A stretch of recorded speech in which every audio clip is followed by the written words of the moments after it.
students, this is Omkar sir from Biology Lectures.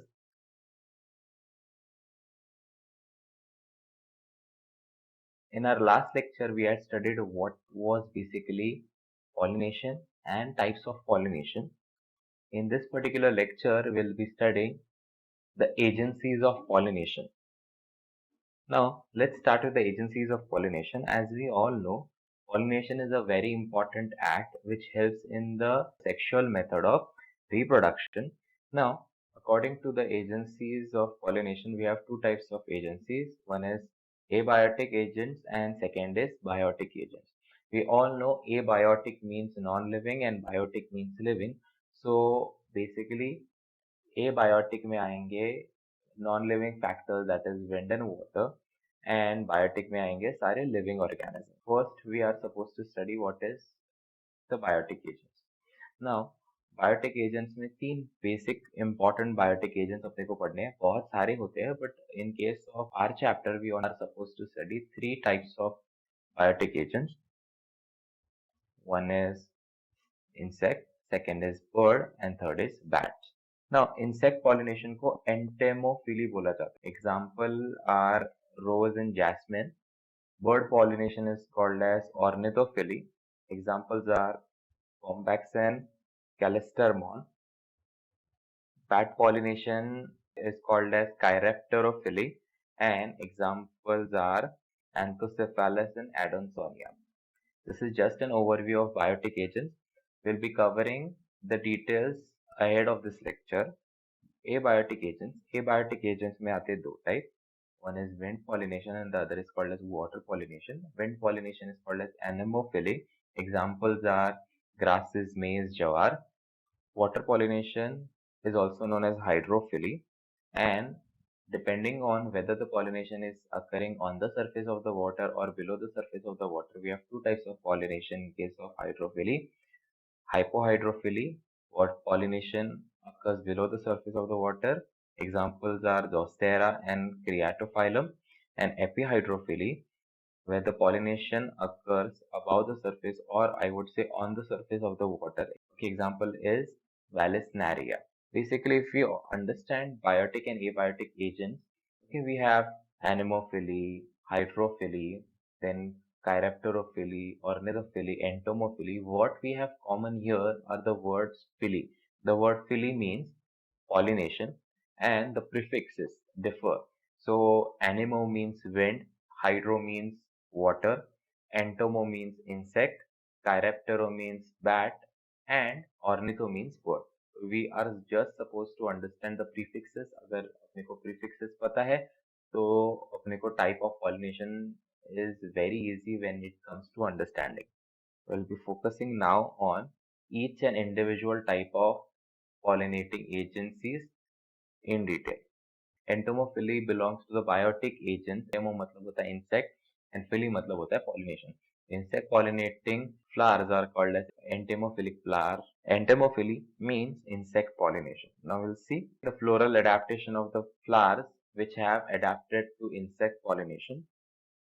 The flowers are large, showy and brightly colored. Understand this bright color and large size attracts the pollinating agent, that is insects, predominantly. Flowers produce sweet odor and have nectar glands. That is obvious that the plant requires to attract the pollinating agents. In order to do that, the flowers produces nectar and sweet odor to attract them. Stigma is rough or it is hairy or it could be sticky. What are the advantages of this particular thing? They would allow the pollen grain to stick to the stigma, and the stickiness is because of the mucilage secretion. Once the pollen grains have deposited on the stigma, because of the sticky secretion, they won't move away. Pollen grains are spiny and they are sticky. The entire stickiness is because of the pollen kit surrounding them. Stickiness and the spininess would allow them to stick to the body of the insect, as well as it would get deposited on the stigma very easily. So because of these two reasons, the pollen grains in case of entomophilic flowers are spiny and sticky. Special mechanism, there are some special mechanisms involved in case of some plants such as salvia, where the mechanism have a very uniqueness, that is lever mechanism, or we call it as a turnpipe mechanism. We'll be covering the lever mechanism of salvia in detail. First, we'll see some example. Fuchsia flower and sunflower are classical examples of entomophilic flowers. Structure of salvia. Salvia is a bisexual flower. What do you mean by bisexual flower? When a flower has both the reproductive whorl, that is, when the flower has the male reproductive whorl as well as the female reproductive whorl present in a single plant, present in a single flower, such type of flower are called as bisexual flower. So we all know now that the salvia has androecium as well as gynoecium. That's why we call it salvia as bisexual flower. We'll see the structure of salvia flower. Two stamens have bifurcated connective in the sense they have two branches of a same connective. Upper branch is fertile anther lobe and lower branch is sterile anther lobe. So you can see here. So branch, this upper branch is fertile. Fertile in the sense what they produce is pollen grain. The lower branch is having sterile anther lobe. The word sterile indicates they do not produce any pollen grain. So understand, this is a very important fact that the anther has a bifurcated connective, and having bifurcated connective it has two branches. The upper fertile anther lobe which produces the pollen grain and the lower sterile anther lobe which do not produces the pollen grain. And as we can see here, you also have the stigma, that is the female reproductive part. That means it is a bisexual flower. We'll proceed to the mechanism of salvia, how exactly the lever mechanism is acting in case of salvia. Pollination in salvia. Insect enters the flower. Upper fertile anther lobe bends down, pushes the lower sterile lobe, contacts the dorsal side of the insect. Pollen grains are dusted on the back side of the insect. Same insect visits another flower that is with matured gynoecium, and the pollen grains are picked up by the receptive stigma. We can see here this is the style and the stigma. These are the anther. This is the fertile anther. The lower branch has the sterile anther lobe. The upper branch has the fertile anther lobe. What happens is when the bee or the insect enters, the sterile anther lobe is pushed down. Sterile anther lobe is pushed down, and since the anthers are connected because of their connective, the upper fertile anther lobe sticks to the dorsal side of the insect. This is the dorsal side or the upper side of the insect. And because of that, the pollen grains, which are sticky and spiny, they get dusted on the insect's dorsal side. When the same insects visit another flower which has the matured gynoecium, you can see here, the stigma is getting rubbed on the dorsal side, receives all the pollen grains that were present on the dorsal side of the insect. This is how the pollination takes place in case of salvia, and the lever mechanism is acted in case of salvia. We'll proceed to the next part of the video, that is ornithophily. As the word says, ornitho means bird and phily means pollination. Now ornithophily, the flowers are adapted in such a manner to attract the birds. So first thing, flowers are brightly colored, large and showy. We all know that the birds have a very significant sense of vision. So that's why the flowers are large and brightly colored and they are showy. They secrete profuse dilute nectar because the nectar is something that is useful for some of the birds which pollinate the flower. Pollen grains are sticky and spiny because they would stick to the beaks of the birds. Flowers are without fragrance because the birds are with poor sense of smell. The flowers are without fragrance, so the flowers won't produce any fragrance that would not be required for attracting the birds. Example are Bignonia and Bombax. Next is chirapterophily. Chirapterophily, the word chiraptero stands for bats and the phily stands for pollination. Now the floral adaptation in case of chirapterophily are, first, the flowers are dull colored with strong fragrance. We should understand the fact that the bats are nocturnal creatures. They have poor sense of vision, and that's why the color is not an important factor in case of pollinating a flower. That's why the flowers are dull colored with strong fragrance. The fragrance attracts the bat. The flowers secrete abundant nectar that would be the nutritive part for the bats, and because of the very reason the bats would get attracted towards the flower. Flowers produce large amount of edible pollen grains, and being edible, the pollen grains would be consumed by the bat, and because of the same reason the bat would get attracted towards the flower, and that would help in pollination. Examples are Anthocephalus and Begonia. So with this we have completed the biotic agents of pollination. We'll now start with the abiotic agents of pollination. Anemophily. The word anemophily stands for anemo, that is wind, and phily stands for pollination. The floral adaptations, we should be aware of the very basic fact that the wind does not require any vibrant colors or nectar or fragrance, because the wind is not going to get attracted to any of this particular parts of the flower, particular properties of the flower. The floral adaptation includes the flowers are usually small, inconspicuous. The word inconspicuous stands for not so visible, and because the flowers need not be showy. The wind is not gonna get attracted to a large showy flower.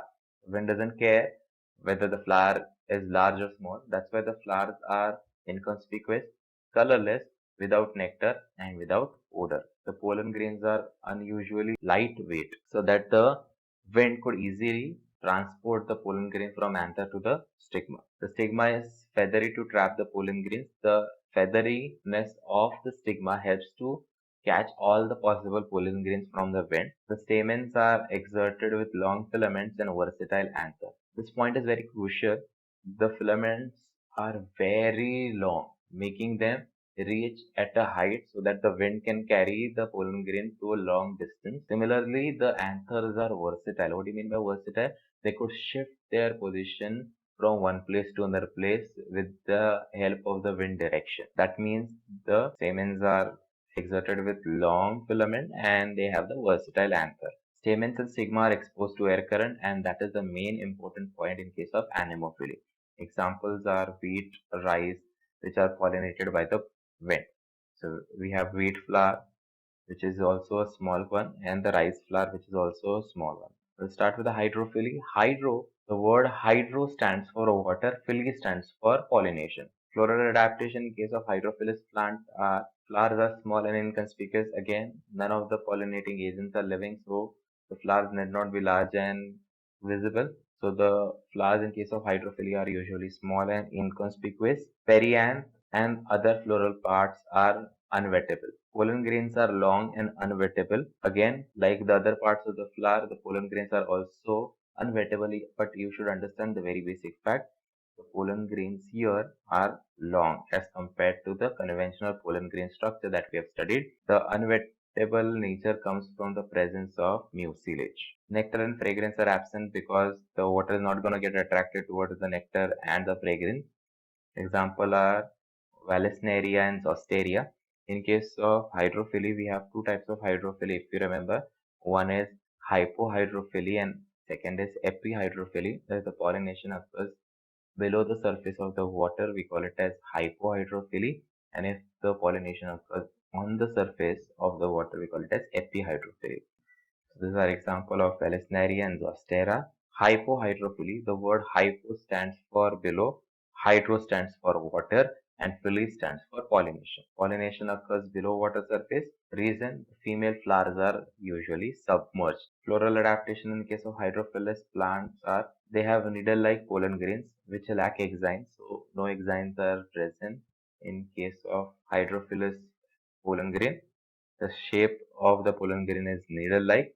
Specific gravity of this pollen grain is the same as that of water, and because of that the pollen grain just floats below the surface of the water. After contact with the stigma, the pollen grains, once the pollen grains are produced and released from the anther, this pollen grain starts floating just below the surface of the water, and the water currents carry them toward the female flower. After contact with stigma, this needle-like pollen grain, they coil around the stigma and they germinate on the stigma itself. Zostera and Creatophyllum are two classical examples of hydrophily. Epihydrophily. The word epi means above, hydro means water, and phily means pollination. If the pollination occurs on the surface of the water, such type of pollination is called as epihydrophily. Pollination in case of Vallisneria. Vallisneria is a dioecious plant. Dioecious plants का मतलब क्या होता है? a single plant having a single type of flower. Single type of flower in the sense a flower with either a male reproductive whorl or a flower with a female reproductive whorl. That means we would have two different plants of the same species. One plant would be having only male reproductive whorl flowers, or we commonly call them as male flower. And in case of the other plant, it would have the female reproductive whorl in case of flower, that we call it as female flower. Two plants having two different reproductive organs in case of the flower. So those type of plants are called as dioecious plants.